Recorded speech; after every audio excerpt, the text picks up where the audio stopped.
This is the Horse Radio Network. Hi, I'm Jennifer Wood. And I'm Jennifer Connor. From Equestrian Businesswomen, and you're listening to Equestrian B2B, the podcast that brings together industry leaders, entrepreneurs, and equestrians for conversations about how they build and sustain a successful business. On today's show, we are speaking to Lisa Eklund about her business, The Mindful Equestrian. We will explore what it means to be mindful, how it relates to equestrian businesses, and ways to start practicing.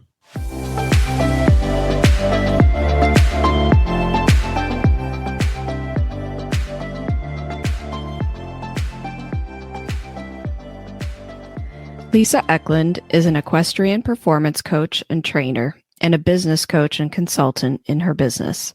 Her personal journey and passion for mindfulness and self-awareness has led her to develop a unique style of coaching, consulting, teaching, and training.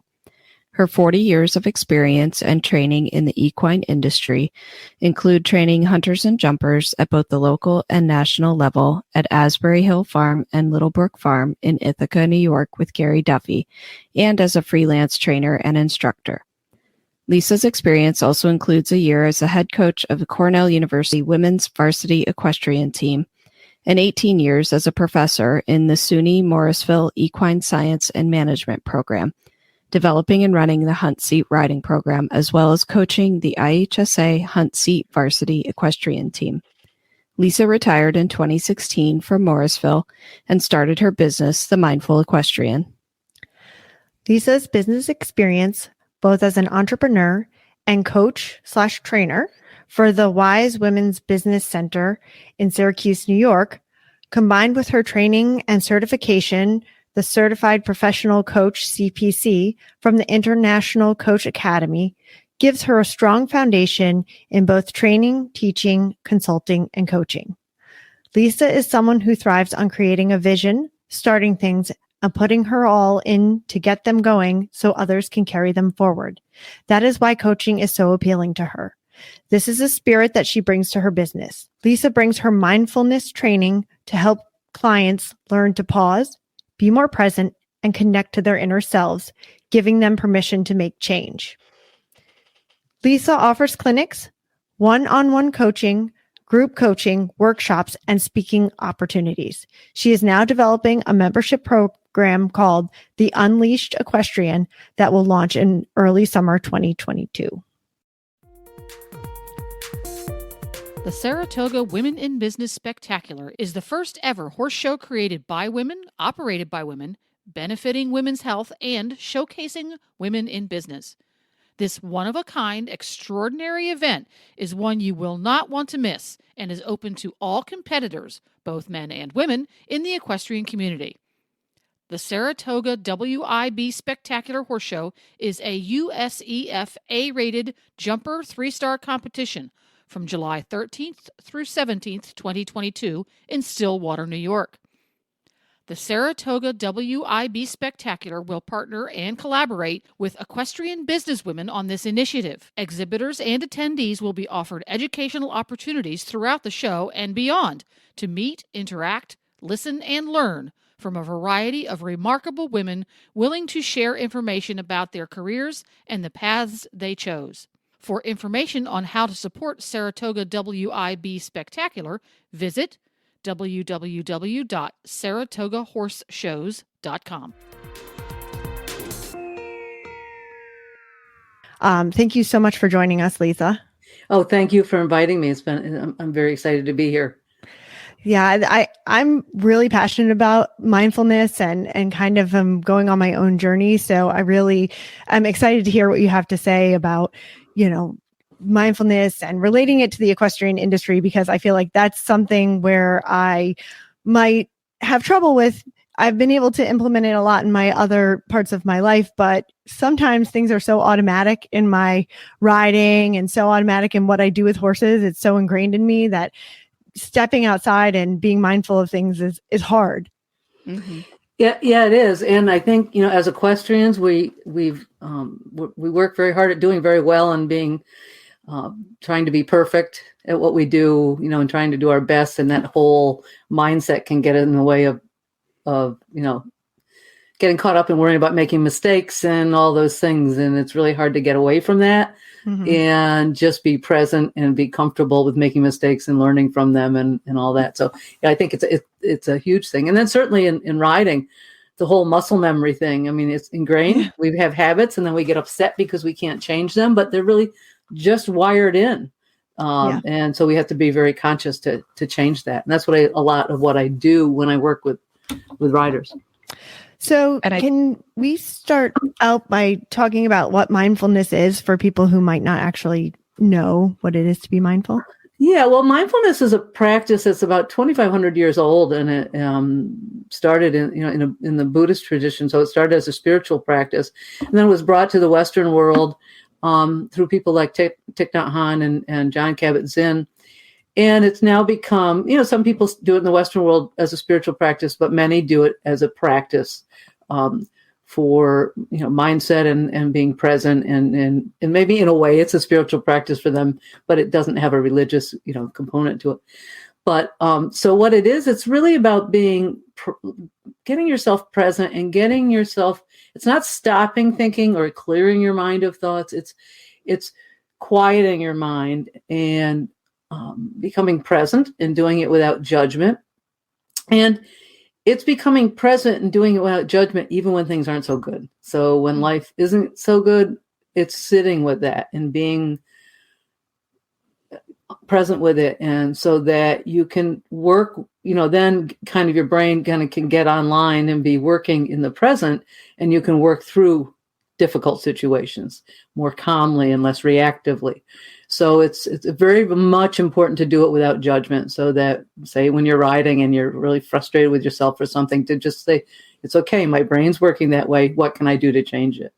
So, so it really helps, being comfortable in your body, making you present in your body. And again, that whole thing around not being judgmental with yourself and being, they talk about, being kind to yourself. So loving kindness is a practice in mindfulness, about just being kind to yourself and not judgmental, and then working through struggles.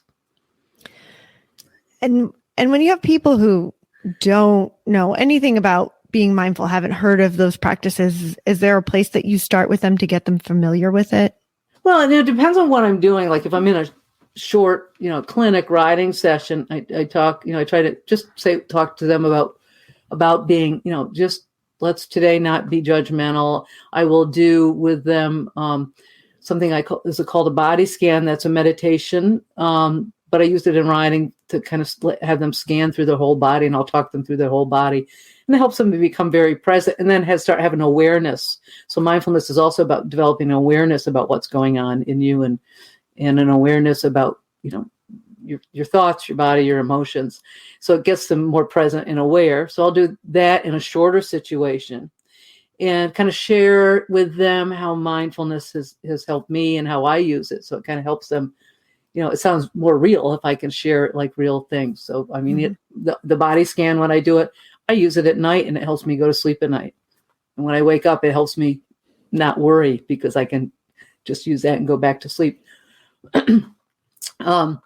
So in that situation, now when I teach like a program or longer thing, I really work on them developing awareness, certain steps about, developing awareness and then working with what's going on and then like changing if they want to change habits or whatever, setting up a plan and in a way to change their habits. But the first part of it is really becoming aware, self-aware of what's going on with your emotions and your habits. Yeah, I think probably when you do those short sessions, how much change do you see when people are in a short session? Do you see significant progress? There's some real aha moments. I actually did last on the 10th. A new thing that I'm doing with another colleague who's does massage and yoga and is also an equestrian. And we did a mind-body, realigning your mind and body. And I did the body scan very long and really, really got into it. And it was quite amazing. And what happens is people will think, oh, I have a problem with my shoulder. They'll do the body scan and then they'll notice a place in their body that's maybe even tighter and stuff. And then they so in this one, they went and had some massages and yoga and came back, and they dealt with these other areas that they weren't really aware of because they're so caught up in one area, or they're so caught up in other things. And maybe the shoulder problem went away because it was something in their hips that they realigned and things straightened up. So there's some real aha moments. And also, I work with riders being very present with their horse and paying attention to what's going on with their horse and getting out of their heads about themselves. So that can really, all of a sudden, people are like, whoa, I didn't realize my horse was crooked this way. And I worked on straightening them, and I didn't have to overthink my position. I just kind of made it happen. So it really does help them become less busy in their heads, trying to fix all these little things that they're always trying to fix. So what would you say are some of the challenges to getting people to become more mindful? Well, they'll have these aha moments and, be really excited. But like with many things we do, that's great. And then we don't practice it. So it's kind of saying, okay, I have to practice this. And then maybe some days it doesn't, the aha moment doesn't occur again right away or in the same way. So they get discouraged and give up or don't think, like if mindfulness, like say through doing a little meditation or bringing mindfulness into their daily lives.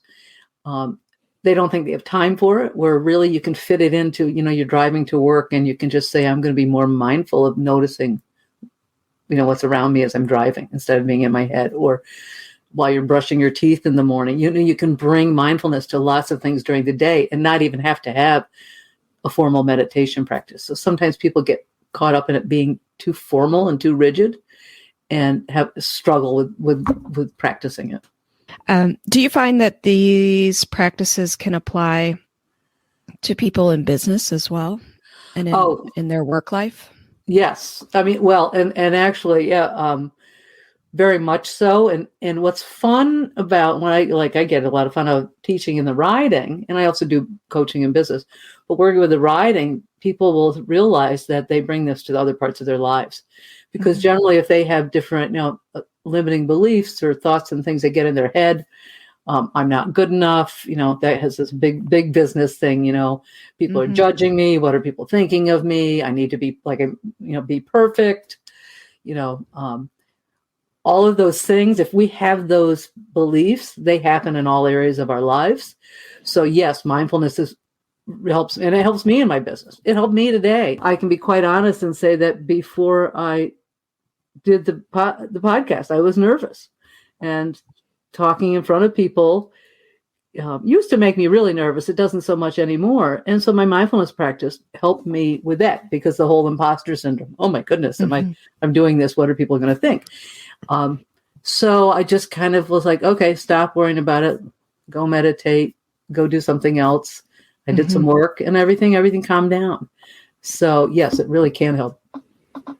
I was listening to a podcast yesterday, and they were kind of talking about a similar topic. And the expert on that show said, mindfulness looks different to different people and what they need and what they do. For some people, it's meditation. For some people, it's stretching. For other people, it's yoga, or, there's different ways and different activities that you can use to practice mindfulness. And what are some exercises that you talk about with people? Well, and I agree. And that's why, it really has to be something that fits into your life comfortably, So, and some people have a hard time sitting down and meditating, though that can be done. You just need to do it in small bites and take time. So that's one thing. It might be just sitting down and doing a breathing exercise, like with your breath for a minute, and just using that as I'm nervous, I'm at my desk, or I'm stressed out, I'm stuck trying to, do some project or whatever, to just take a moment and breathe and just bring yourself back to the present. And really what mindful practices are finding anchors that bring us back to the present. So when I talked about the body scan, and you can do that when you're sitting in your chair at work, it brings you back to the present. It brings you into your body and out of your head. And so the breath work can do that. I have surrounding me tons of plants. and all over my house, and I do a garden. And that's really when I would, earlier when I was getting a little stressed out and had a lot of stuff going on, I just stop and I look at them and I look out at my view and I watch nature, and it brings me back to now and out of my head. And I do that going for walks. So you can get out in nature. That's a great way to go for a walk and take out your earbuds and listen to the bird. Like this time here, oh my goodness, the birds and the peepers and all the, notice the colors, notice the change of seasons, whatever. So there's lots of different ways you can do it. People do it through exercise. If you're present, sometimes people can get caught up in their head trying to be perfect exercising too. But, and riding, I talk to people with riding, like when they groom their horse, just be mindful of grooming. Mm-hmm. That might be a meditation practice for them. Yeah, right. I don't have a lot of time, but I can do it at, grooming. Yeah, so there's lots of different ways. Yeah, one of my favorite things to do is pick a color and see how many times that color shows up. And I do it a lot when I'm driving so that I'm like refocused on, I'm not getting in my head and thinking about all these horrible things or what's going on or what's next or, and so I'll pick a color and, sometimes it's an easy color and sometimes it's like, teal. And you can't believe how many times you'll see teal if that's a color that you pick. It shows up. Like it's not something that's everywhere, but then all of a sudden you're like, oh wait, there it is. So that's a great activity. And actually, I laugh because I love hawks and I love red-tailed hawks. I like birds of prey in general. And when I drive, I see them all the time, and I say they're like my totem. They're there when I need them. But yet, it's exactly what you said. I am paying attention.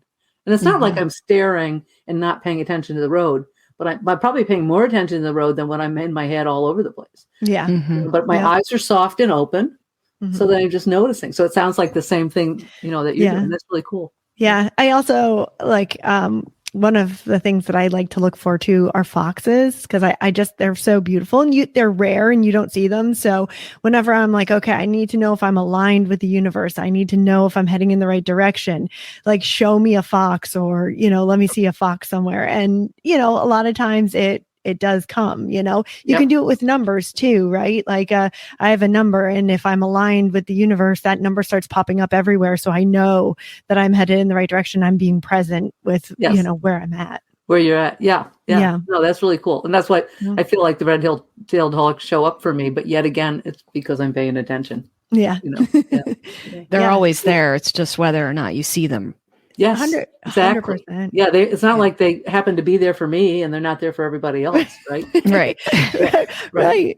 It's the same thing with the colors. And I actually have shared that practice that I do with a couple of people. And one of them was my mother, who was like, wow, it's amazing, like the number of purple cars you can see if you're actually looking for them, Right. And it is, I'll have to remember that one to share with people because it is a great way. And when I introduce it to people, I will say, take a day and just spend a day noticing when you're present and when you're not too. Yeah. Like, I think that's the hard part. The hard part to even notice it.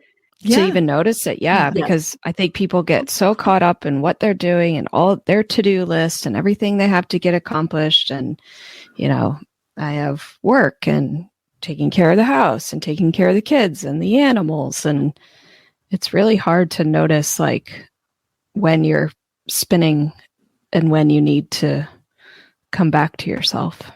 Well, and that's really true, like in business, when you can just get going, doing. And that's when that's when my creative juices like stop. And like, for my business, I try to do blogs and regular social media and all that. And I'm creating a new membership program. And you can get like trying to think all these things, doing all this stuff, and your head just gets crazy. Yeah. And so then that's when I'll go out for a walk, and that's when I'll, maybe just take a break and just write in a journal, just do some free form writing or something. And then my mind comes down and boom,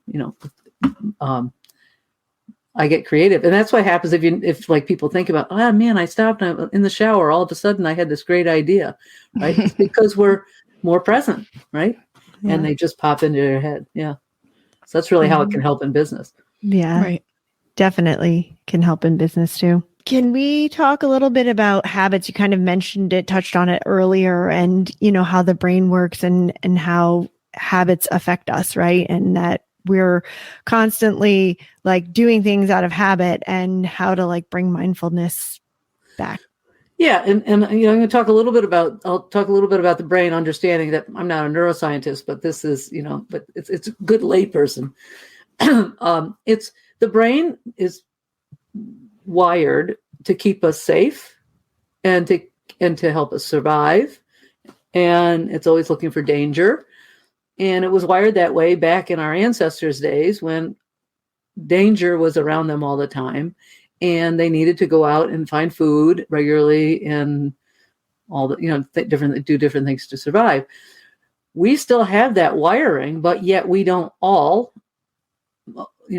have those needs or have those dangers around us like then. But we do have a lot of stuff happening in our world today, through bombarded with stuff on social media and distractions, and so we create a lot of habits that are unlike the habits that were created. I need to find. The brain has a reward center, and it's back. In the day that find food. Oh, okay, that's where you found that food. I got to remember that. Go back to that place. That's where to find that food. That food was good. Oh, that's the dangerous place. Don't go there again. Or that animal is dangerous, whatever. So that's all wired in there, but it was all to physical needs, physical dangers and stuff. Now we use and create these habits around emotional needs, and what we kind of create in our heads as emotional dangers, and, our thoughts and stuff that get busy, and our distractions through, like I said, through social media and all those habits that we can get. The cool thing about the brain is it can be rewired. Neuroscience has found in the last, I think, 30 years or so that these habits and these beliefs that we've created are not us. They are just wired in neural pathways that shoot to a certain way, and it's all done. The brain automates it subconsciously. So we aren't even thinking about it. Once we get into a habit, say it's, I'm stressed out and I get up and I go find some chocolate and I eat chocolate. And it's really good maybe the first time. And then it starts becoming, maybe you do it so much that it's not so good, but it's so wired in now. The brain, that reward system is hooked up to the initial reward, and you just keep doing it, and it becomes it's a habit. So it's automated in the back of our brain, and it just happens before we're even thinking about it. And then we get in, then we can start thinking about it and just get really judgmental about it and beat ourselves up for it. So that starts other stories and habits and all that, the beating up ourselves for doing it habit. So the nice thing with the neuroscience is that they found now that you can rewire, but that's where mindfulness can come in and help, really change the habit. And that's through the awareness of noting the habit. And one of my favorite people to follow around this is Dr. Judson Brewer. And he has a couple books, one called Unwinding Anxiety. And he does a lot of research around habits. He also has a great TED Talk. And he does a lot of research around habits. And he's a neuroscientist and a psychiatrist and a mindfulness practitioner. And he does research around habits and using mindfulness to change them. And I use a lot now, his process of, he talks about doing in like 3 gears. That first gear is just awareness of the habit and noting the habit and kind of mapping it out. Like, when does it happen? How do I feel? Being very big, building on being really curious about it without judgment. Gosh, I notice when I get stressed out, I immediately get up and want to go to food and go to get chocolate. And I feel this tension and maybe a feeling in my stomach or whatever you may feel, and really noting that and just being curious. And then the second gear is the idea of, okay, now that you're noting this habit and you've mapped it out, getting deeper into the what you get from it. Like that, ooh, after I ate chocolate and did it like 6 times, now I have a stomach ache and I don't feel good. And I woke up the next morning feeling yucky and I've gained weight and all that stuff. And noticing that, and that's where, when you can connect to that, you start connecting to the brain's reward center, and the brain doesn't see it as so good anymore as it initially was, like when you first used to eat it and it was like, oh, this makes me feel better.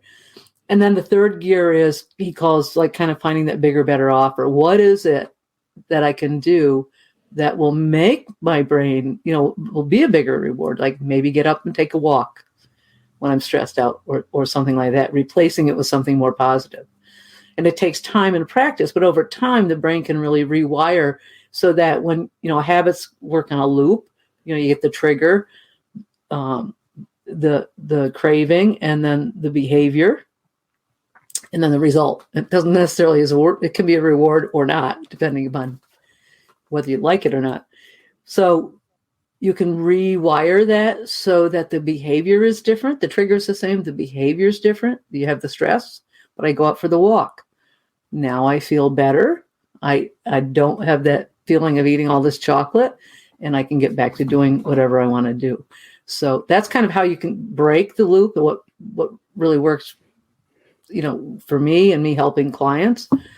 And really the biggest thing is developing curiosity, letting go of that self-judgment when it's happening, and just being kind to yourself through the process. So I highly recommend reading his book and learning more about him, because he really has some cool research and does some really neat things.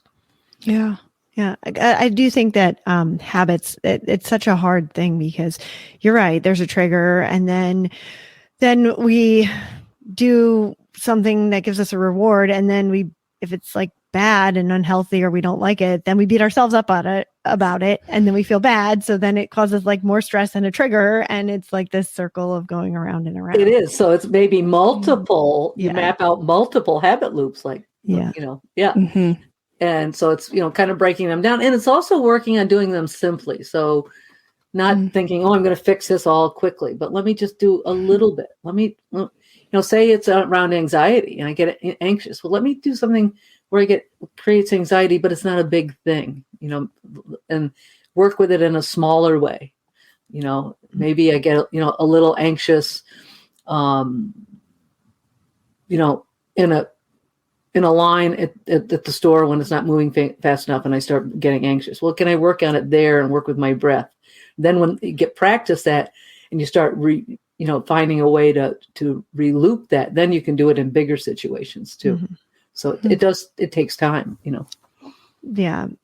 And I also think that, and I don't know how you feel about this, so maybe you can answer this, but for me, I think it's really hard when you start focusing on a negative, right? Like there's a bad habit, you don't like it, you want to change it, but instead of looking at it as like a bad habit, maybe you can find a good habit to replace it, or something good, focus on something good that'll counteract what the bad does. Yes. And looking at it as a learning experience. Oh, okay, this is what's happening. What can I learn from this? And what other choices do I have? Yeah. And the brain too, it does have a negative bias. So it's always looking for danger. So it notices now when something goes wrong in our minds, we've wired it into that's bad, it's danger, right? And the brain's looking to keep, looking for danger. So we immediately recognize all the things that go wrong, because that's how the brain's wired. And just like you said, if I can shift it to look for something that could go well, or that even did go well, maybe I had the bad habit, but I did something a little better. I noticed it. I was aware of it this time. That's an improvement, right? Yeah. Mm-hmm. And I use that a lot in riding. I will say, as a kid, a rider jumps a course of jumps, and they'll immediately be focused on the one distance that they didn't do well. And I'll say, tell me what you liked about that. Oh, nothing. And I'll be, no, tell me your favorite part. Well, there isn't anything. Tell me the best part, because there's always the best part of something. And some people may struggle, but then they start finding that. So then they can start changing those habits too, because they look at what's working and can replace what isn't working with what is. So that's very similar to what you just said. Yeah. Are there different types of mindsets, and do they have different characteristics? Well, there's a Carol Dweck is a researcher, psychiatrist, and she's coined the terms fixed and growth mindsets. And so, there's lots of different ways, probably different people talk about mindsets, but those are really two very commonly thought of. And the fixed mindset is someone who really records their levels of ability and feels they're fixed. Like, yeah, I'm an A student and I need to get A's all the time. And if I don't, there's something wrong with me. So they really base things on struggle with failure and kind of base it on, getting grades, getting blue ribbons, getting, whether it's in work, getting the best, whatever. And then there's the growth mindset where people realize that talents and abilities aren't fixed and they can improve and grow. And they look at failure as opportunities and mistakes as opportunities to grow and learn. And, I use the analogy of, like, say you can be the valedictorian in your high school and go to college, a good college, with a whole lot of valedictorians. Well, all of a sudden you may not be the top of the class anymore. Someone with a fixed mindset may really struggle with that and think, what's wrong with me? I'm not doing well, whatever. Someone with a growth mindset will think, well, here's my challenge to learn more and do better and improve. Same with going to a horse show, a small horse show, blue ribbons, big horse show, no ribbons. I'm at the big horse show, no ribbons. Am I going to blame the judge or blame whatever? Or am I going to look and learn and think, wow, what an opportunity I have to be at this place to learn. And the same with business, right?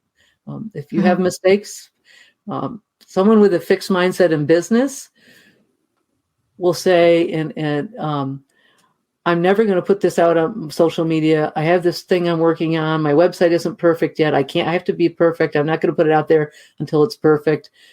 Someone with a growth mindset will put it out there and say, all right, I'm going to put it out there. And as I go, I'll learn and change things as I go and improve. Because if I never get it out there, I'm never going to get my business going or whatever it is I want to get started. Yeah. And have you found that people can shift from one to the other? Yeah, in the same way, right? And changing habits. It really is. It's a fixed mindset is a limiting belief. And it's stuff all these things are things we learn through life that they aren't things that we are. They are just things we've taken on. Okay. So if you recognize them and are willing to, open up and recognize them, and usually it happens when you've had enough struggle that you realize you got to do something to change it. Like it's not working. Yeah. That, yes, it can, and then again, through the mindfulness and just the same thing of just changing that habit loop. I think a lot of people like to say what their identity is or say what they are. And, what am I? I'm a type A person. Not me personally. I'm definitely not a type A person. Either. But, there are people who use that as a way to kind of, I feel like, prop up who they are and what they do, and would find it very difficult to kind of lose that identity. Even though you're saying it's a mindset, I think people take that mindset and use it as saying who they are, and that's why I think some people would be resistant to changing that fixed mindset. Yes. Go ahead. And I was just going to ask, how quickly you find that, people in situations like that can change. And, does it take, like you said, getting to a certain point of being, I don't know, frustrated or fed up? And is it one big event or, maybe a series of things where people come to the realization that they need to have more of a growth mindset? It's all of the above. I would say some people come to it pretty quickly. I think somebody it's not necessarily, it can be type A or just somebody who's, somebody can be type A and kind of, it depends on how you describe type A. But anybody, if somebody who's really fixed in their thinking and driven and stuff, that will take time, and maybe they never will come to it. Not everybody's going to come to doing it, and I've had that when I work with people. I can't force them to do it. They have to want to come to that and make the change and take the time and go through the struggles with it. So not everybody's going to come to it. And often something happens in life that throws you into looking for something to get you through it. I've had that in my life where just life was really turned upside down, and I knew it was time to make some changes. And that's how I got into the mindfulness, the practice, and it helped me through it. And I was in a place where I, got into counseling and stuff too. And my counselor was a mindfulness practitioner as well. So it kind of really worked well together. And it's really helped me. I mean, I got through that and other times in my life, but I had to get to a point where it's like, wow, and I'm a pretty open-minded person, so I'm more open to that. But I had to get to a point where it's like, it's time to make some changes, and things that happen to you in life aren't necessarily because of anything you did, but that life happens, and then you've got it's how you work with it and manage it, and that's where really mindfulness can really help. Yeah. I had melanoma cancer over 10 years ago, and that's kind of when I started to become more aware, and the positive thinking came in. And, I started out with the book, The Secret, and kind of it snowballed from there. Right. And so I practiced a lot of gratitude. And then I read Carol Dweck's book, and that really got me thinking about mindset and the fixed. And I don't know, I really enjoyed her work because I think that I'm not a parent, but I feel like a lot of parents should read it, because I feel like we don't always necessarily think about how we're talking to the kids and how that's actually affecting them, whether they're having a growth mindset or a fixed mindset, and how they're growing up. And so, I think that it's still a process for me. I find myself going up and down where, I don't know that I will ever get to the point where I'm completely mindful and, don't fall into negative patterns or habits. And I think it's a process. And I think that, for me, it's not like a one fell swoop. Like that started my awareness and awakening, but it's a journey. It's continuing constantly. It is. And it's a journey for everyone, even the most practiced mindfulness practitioners. And they talk about beginner's mind, where the masters have a beginner's mind. They, and if you think about it with writing, the people, or not just in writing, a lot of the people who kind of get some knowledge about something. Oh, I got this. I've got this, and the beginners if you think about a beginner, they're open to learning everything. And then the master comes around and is like the beginner going, I don't know. I don't have this down perfectly, and I'm still learning. And and it's a process. And John Kabat-Zinn says you can't stop the waves, but you can learn to surf. So things will still come and still happen, and it's just learning. You get a little better at surfing them. So, I can get anxious and have some anxiety, and you shared about your cancer. I had, and you may remember when the student at Morrisville died in an accident. She was my student. It wasn't my fault. I wasn't even there. Right. That was the event that started me a year later having some PTSD around it. And I really struggled with going back into, even though it didn't happen in a riding lesson, it was an accident. It was proven to be an accident. It was just happened. Right. I had a hard time feeling, I had to take responsibility for all these students. It was really tough. And there was a time I wanted to give up. And I remember just staring at the wall, functioning. I was very functional, but not doing it well. And that's when I went and said, I have to do something here. So it is sometimes, like you said, like you're having cancer or something big that knocks us for a loop and says, I need something different to help me get through this. So it was a terrible time, but a lot of good stuff came out of it. Yeah. And I always feel like I like to say I'm either surviving or I'm thriving, because it's like a wave. It's always an up and down, and you just have to deal with it.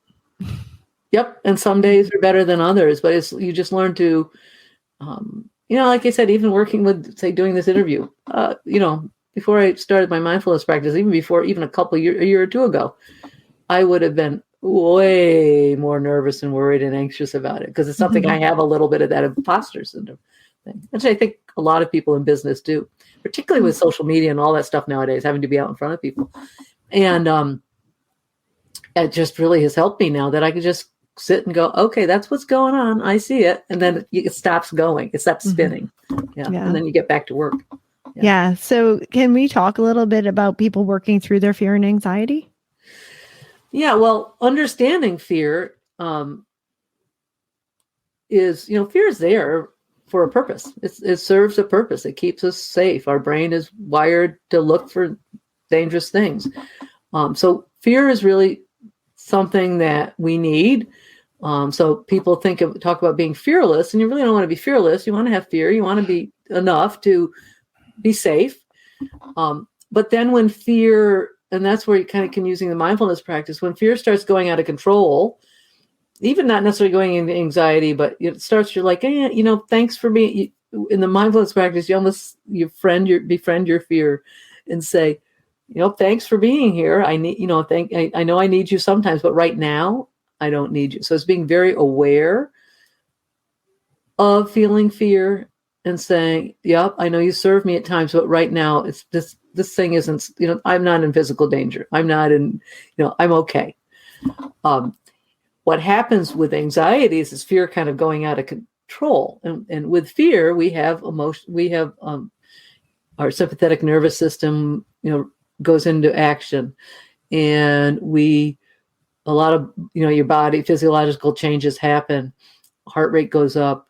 And one thing that really happens is your subconscious brain takes over and your conscious brain kind of goes offline. So if you'll think about it, when you're in a fearful state, it's like, why can't I think? Why am I not, and I was even thinking, say when you're doing an interview or doing a presentation or in front of people, if you're in that fearful state, all of a sudden you can't remember what you were going to talk about, right? And then you're like, what's wrong with me? Well, my brain's gone offline because it's doing what it's supposed to do in a fearful state, because it needs to be automatic and it needs to keep you safe. Anxiety has the same thing, but it's just kind of, it's in fear. It's more like physical fear, real danger, real things that you can get in trouble with. Anxiety is more around emotional fears and not necessarily real things, and maybe stories we take, we build in our heads about things. And it keeps that habit loop, like we're talking earlier, just keeps going and going and going, and we can't stop it. And it's just, more worry builds on more worry. And then there's actual anxiety disorders. And if somebody has anxiety where it's really struggle with it all the time, I highly recommend getting a counselor or working with them, because they can really help you through that. But we all get anxious at times. And when you can feel that going back to the mindfulness practices and, those 3 steps of, oh, yep, here I am, here I go again, being anxious, worrying about whatever. And then, well, how is this serving me? Man, I'm not getting a lot out of it. What are some choices that I can do? What are some options that I can have that would be more positive? And again, it takes work, and that feeling of anxiety, it can just be so overwhelming that it's hard to work with. But again, if you can do it in small bits and small places, and then you can start handling it better. But if it is really overwhelming, I highly recommend getting someone to work with to help you with it. Yeah. And I think anxiety and fear also come with the opposite, which is confidence, right? Mhm. And people having confidence. And when you're confident in what you are doing, you can usually put your fear to rest. I'm not sure about all the anxiety around it, but can you talk a little bit about confidence? People having confidence. I mean, it's something we run into all the time on the podcast is how can women become more confident in what they're doing? Well, confident itself, I talk about this, that, people talk a lot in like writing too, and in business about being more confident. And confidence is lack of it is like more of a symptom of other things. So it could be a symptom of many limiting beliefs, like I'm not, I need to be perfect. And if I'm not perfect, then I lose confidence. I need, I worry about others judging me, all those, can be really a symptom of whatever limiting belief. So to build more confidence, kind of have to dig in. And that's again, where mindfulness can help, is really start being aware of what's going on. Peel away the layers, like what's going on that's causing this lack of confidence. Where is this coming from? And again, doing it without judgment. So when you can kind of dig down and figure that out, then you can work with that area and say, notice, I lose my confidence when I've made a mistake. I really just go off the rails. So now how can I work with, building up in my mind that mistakes are okay and I can learn from them? Or I really lose confidence when somebody's watching me or listening to me, or I have to go online for my business and do more social media posts, but I'm not confident about it, that it's people watching me, what is it about? And then digging in and then working with those areas. So it's kind of figuring out what's causing it and then putting into those practices of working with those areas, and then just small bites, getting out there and doing it, whatever, wherever you're lacking confidence is taking small steps, and then just building a little bit at a time. Sometimes people want so much to happen at once. If you just break things down into small bites and do a little bit at a time, you'll slowly, grow that confidence. Yeah. And do you think there's a difference between people having confidence and people being like arrogant and egotistical, and where that comes from? Yes, very much so. Someone who's confident is not looking to, they're calm in themselves. They're at peace with themselves. They're looking to build others up around them. And there's an energy around them that kind of others kind of seek. And they just, there's a peace around it. Someone who's confident just rallies others. Where someone who's got a big ego or gets kind of arrogant really isn't probably confident. There's probably some limiting belief that they're trying to bolster themselves. That's how they show their lack of confidence. It's almost their fear, right? That's them showing their fear. That's fear driven. Yes. And failure driven. So someone that way would be someone who has a fixed mindset, right? You talked, Jen, earlier about that idea of, that type A, or that personality where they're really out there and you really feel like, and I often look at people like that. I'm like, man, I wish I had that confidence. And then I realize sometimes they're not so confident. It depends on the person. Somebody else can be out there and really, really outgoing, but they're very calm about it. They're not trying to prove anything. They're just calm with who they are. Someone who's has an arrogance or driven by ego is looking to bring other people's down so they can build themselves up. Really get caught up in mistakes. So it's totally different. And again, I would say they have their limiting beliefs that are causing that. It's just a different symptom. It shows up in a different way. Yeah. And you've mentioned limiting beliefs a few times. Can you expand on those a little more and what they are and how they hold people back?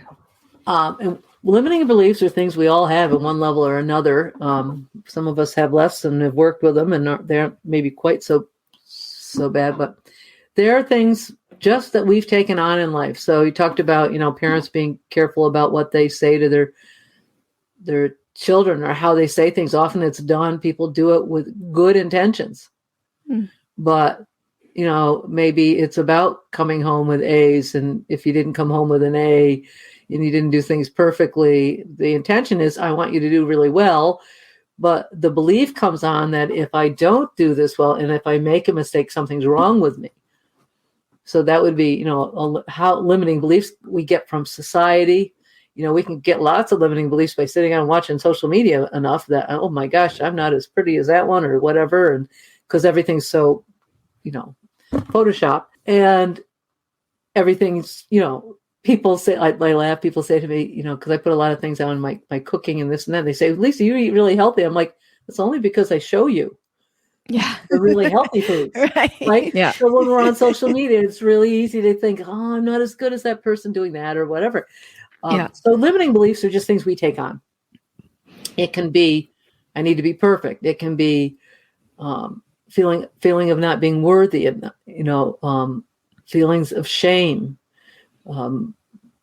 worrying about others, what others think of them. There's the list can go on and on and on. Needing to be in control all the time, afraid of change. Someone who's just really afraid of change. So there's a lot of different limiting beliefs, and again, they come up a lot in business.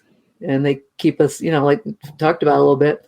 I interestingly, I was on a Zoom call the other day, and someone did a presentation, really nice presentation, new business, talking about it. And she said, yeah, I'm just not really good with social media. So I'm really glad for this organization because I've really gotten to, be able to network with people and stuff. So later I said to her, I said, it's great that you're networking and all that. And you said you're not good with social media, but just get out there and do it because it can really help you in your business as well. And she, and she agreed. So that's a little bit of a limiting belief, right? I'm not good with this. So then I don't try it. Well, I'm certainly not going to get any better if I don't get out there and try it. Mm-hmm. So the limiting belief, just kind of trying new things. Like I'm afraid of trying new things. I'm not, so it can really get in our way of moving forward.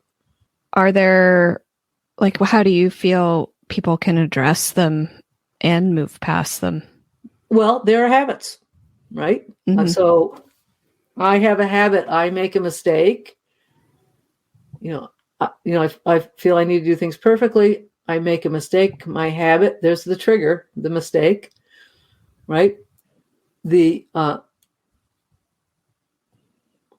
behavior is whatever you may do. You get frustrated, you get upset, you can't function, you get angry, it's just whatever. And the result is you don't grow, you don't learn, you don't move forward. So It's the same thing of working with that, all right, I've made this mistake. What can I learn from it? Trying to change that and shift that. But again, going through all those steps of awareness without judgment, and just trying to shift that. Lots of, curiosity of like what's going on. Say if you're worried about people watching you, really kind of being, well, how does that say in business, how does that get in my way? Gosh, I can't even get on social media because it really, I get so nervous about it. Well, what does that get me? Well, I'm not growing my business as much as I'd like to. And I'm, and my business really needs that social media exposure. So, okay, then I need to practice. Can I find little ways of doing it? But it's all that same. It's just changing a habit. You've got a habit of this limiting a belief, being mindful, noticing, being really present with how it affects you, and then trying to figure out how you can shift it to the brain noticing a better reward and putting that into practice. Okay. Yeah. I think that's a good way that people can kind of take action for their changes, right? Yes. And what's one of the best tips that you have for people? Like, what do you think is the most important thing for them to make the change? To make creating change? Yeah. Having I would say having a plan. Because I know I've made a lot of changes in my life, like career ones and stuff. And often earlier on, was, yes, I needed to make a change, but I didn't really having a plan and being like really tapping into what's going on and why is the change needed and where are you going to, not where you're leaving from, but where are you going to? What does that look like? And many times I left things that weren't right for me anymore. They weren't necessarily bad places or things, but they weren't right for me anymore. But I never really figured out where it was I was going. And it wasn't until I decided to retire from Morrisville that I created this plan, because I had more mindfulness practice of going, and really worked with a coach and really worked and had a plan as to where I wanted to go and really understood what it was that I wanted to make around the change. So I think really understanding what it is you want to go to. And then there's, again, research around like an emotional cycle of change to understand that the first part of the cycle is you're really optimistic and everybody listening is going to go, yeah, I know exactly what you're talking about. Get really excited about the change. I'm going to do this. I've got this. And then it gets to be a little tough. And they say that's uninformed pessimism. Like, wow, I didn't realize this was going to be this hard. And then that's kind of the place where people stop doing it.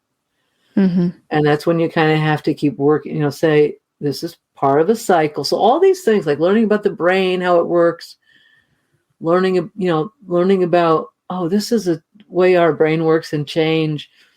It kind of is very freeing, because you're like, oh, I'm just in that part of the cycle now. So if I can sit with this and know that I can work through it, that eventually this will get better. It'll get easier. Mm-hmm. And that's where they talk about informed optimism, where you're like, the first part is uninformed optimism. This is informed, like, now I know where I'm at. I'm making changes. It's working. But to be able to get through that tough part in the middle and just know, if you can say, and the same thing with the way the brain works, oh, my brain's automated to do this. There's nothing wrong with me. This is just something that it does. I have the ability, I have the freedom to create these changes if I can rewire my brain. And I know that there's going to be some struggle making those changes, some tough spots, but it can happen. Yeah. Great. Well, at the end of every episode, we ask the same 3 questions for each of our guests, and Connor starts with the first question. So what is one action that women can take to make a big difference in their lives? Great question. I would say, and I know people hear about this all the time, and I would say needs to really be in a holistic way, is self-care. And, business women, they're often they have families, they're taking care of everybody else, they're taking care of their business, they're, what horse people are going, horse professionals particularly, they don't even know what the word self-care is.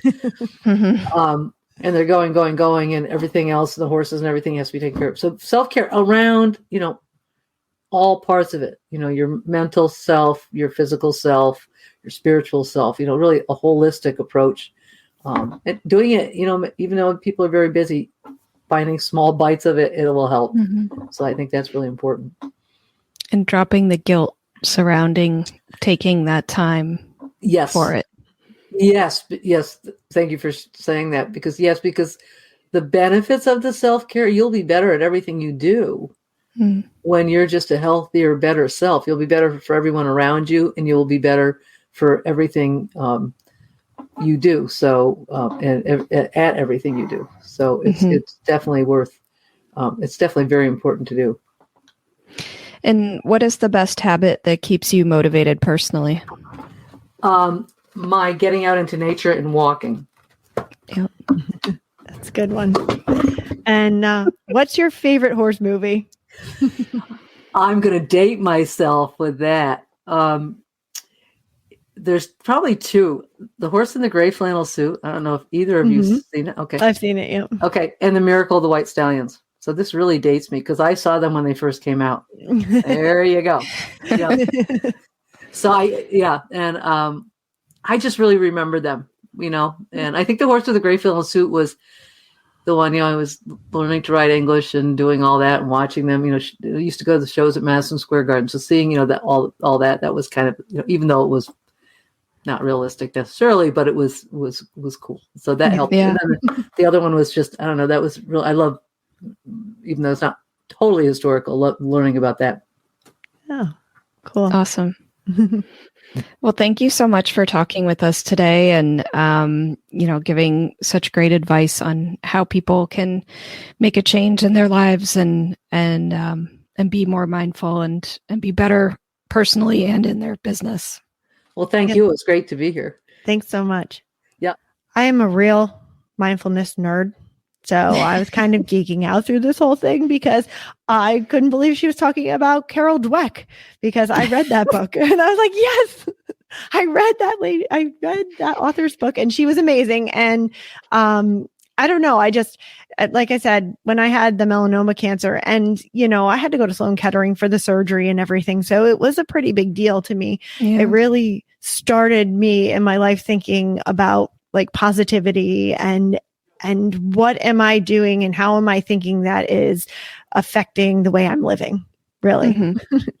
And so all of this has kind of helped me. And like I mentioned, it is a struggle every day to make sure that I'm being mindful. But I do think that it has helped me tremendously in my life and gotten me past a lot of hard spots. Mm-hmm. No, that's great to hear. And I'm so happy for you that you've, found that it works for you. And I think the way that Lisa presented it was a really digestible way to understand why you do the things you do and how to take steps towards changing your mindset. Because, especially over the past 2 years and how hard it's been for everyone dealing with, all of their personal problems on top of all of the world's problems. Yes. I think everyone could gain something from this, whether they make it a daily practice like you do, or even if they just, have the awareness of it in order to help themselves through difficult points in their lives. I think it can be really useful. And in business too. I think most people think that, meditation is just for personal. But I do think, the more you make those changes and increase awareness, maybe starting personally, but it branches out and it can affect all areas of your life. Yeah. And I think that one of the topics that we talked about with the fixed and the growth mindset really relates to business and how you run your business and taking a look at, are you set in your ways and do you have these beliefs that are set in the way you're running your business, or are you open to exploring new opportunities or other ways to do things to make it grow and to run your business, For sure. Because, I think in this day and age, it's really hard to just do one thing and think that you're going to do that one way for the rest of your life. Yeah. It's got to be, you've got to be open to, like we've said, open to opportunities and maybe, the mindfulness plays into that by giving you that mindset to recognize opportunities and then, take advantage of them. Yeah. And, it's funny because the last podcast we kind of talked about that, right? With Kylie talking about how she, one of her biggest habits or, what made a difference to her was like looking for the opportunity and taking it. So it's just, I think it's fun to see how a lot of times our podcasts kind of they have similar themes throughout them and can connect. For sure. I definitely see that. And it's cool to hear people's stories on how they do that. And, but I think this is a topic that, we can explore more in the future because I think, this was a great start and there's more to it and more we could talk about. Yeah, Lisa was great. I'm glad that we were able to connect and have her on. Find the links to today's guest and the show notes at www.eqbusinesswomen.com. Equestrian B2B is out twice a month on the 1st and the 15th. You can find out more at eqbusinesswomen.com and follow us on Facebook and Instagram. Find Equestrian B2B wherever you get your podcasts, and be sure to follow, subscribe, and leave a review. You can have all 20-plus shows of the Horse Radio Network with you wherever you go with their free app for iPhone and Android. Go to your app store and search Horse Radio Network. Now go be mindful.